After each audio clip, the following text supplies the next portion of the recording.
J'ai vu dans un live récent de Vol West, c'est-à-dire Vol West dans son garage avec ses poules, que la question de l'effondrement ne semblait plus pour lui d'actualité. À son sens, on risquait plus de perdre son boulot que de se retrouver dans une situation à la Mad Max. Qu'en penses-tu? C'est une question de sémantique, ça dépend ce que l'on entend par effondrement, parce que ce qu'il décrit, d'ailleurs il a raison, ce qu'il décrit à juste titre, c'est que nous sommes impactés à l'échelle individuelle. D'abord, nous pouvons perdre notre travail, nous pouvons divorcer, nous pouvons avoir des décès malheureusement, des drames dans nos proches, et dans nos enfants, nos parents. Nous pouvons avoir des drames très personnels et finalement infiniment petits à l'échelle d'un pays, mais qui pour nous sont des effondrements. Et effectivement, l'effondrement, tel que je l'explique dans mes livres, n'est pas Mad Max. Ce sont des choses qui arrivent. L'Argentine, le Kosovo, la guerre en Yougoslavie, le Rwanda, l'effondrement de l'Union soviétique, les guerres, la Syrie, ce sont des effondrements. Donc les effondrements arrivent déjà maintenant. Alors là où en revanche, nous sommes d'accord, mais nous utilisons des mots aussi très différents, c'est que ces effondrements ne nous ramènent pas à l'âge de la pierre ou à l'âge du bitume et de Mad Max du tout. C'est-à-dire que même dans des situations extrêmement difficiles comme le Rwanda, la guerre en Libye ou en Syrie récemment, les gens ne sont pas arrivés tous dans un environnement où il n'y a plus rien. Il y a toujours des ressources, il y a toujours des êtres humains, mais il ne faut pas exclure qu'il y a aussi des massacres, des nettoyages ethniques, des guerres civiles. Et donc, pour moi, alors on peut appeler comme ça comme on veut, mais pour moi, ça c'est un effondrement. Et cet effondrement, il existe, il a existé, et il existera encore.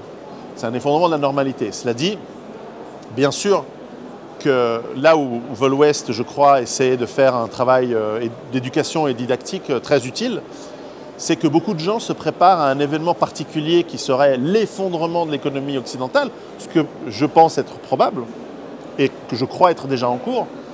Néanmoins, ce n'est pas un événement qui arrive à midi, à 14h30, le 14 avril 2025.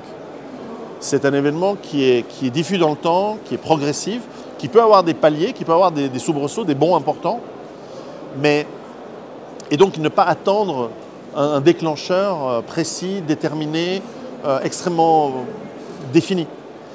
La préparation, elle commence par l'individu jusqu'au roi, par la sécurisation de sa vie quotidienne, par l'attention, par la préparation mentale, par la mise en place de systèmes contre les événements les plus probables, qui sont les incendies, qui sont les accidents de la route, qui sont de plus en plus les agressions dans la rue.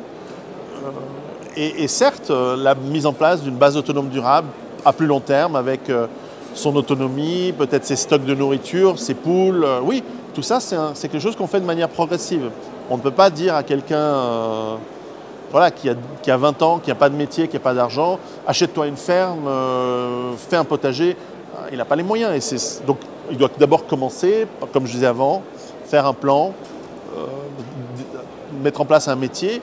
Et si un effondrement très grave arrive pendant qu'il n'est pas encore prêt, ben au moins mentalement il se sera préparé. Peut-être qu'il aura mis de côté 2-3 bouteilles d'eau, des conserves.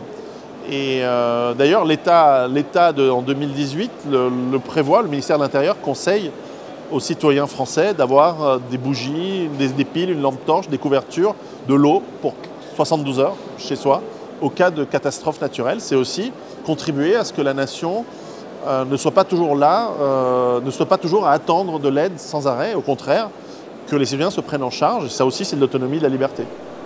Ouais, en fait, ce à quoi je songeais, c'est qu'il y a beaucoup de gens qui, pensant préparation, achètent des machettes et des moustiquaires pour aller dans la jungle, alors que la véritable préparation, la préparation sérieuse, ça serait d'acheter un jeu de tournevis et des clés Allen pour réparer des vélos. Parce que des vélos, il y en aura toujours. Absolument. Oui, ça commence par des petites choses. Et c'est donc dans ce sens-là, on est d'accord, Vol West et moi.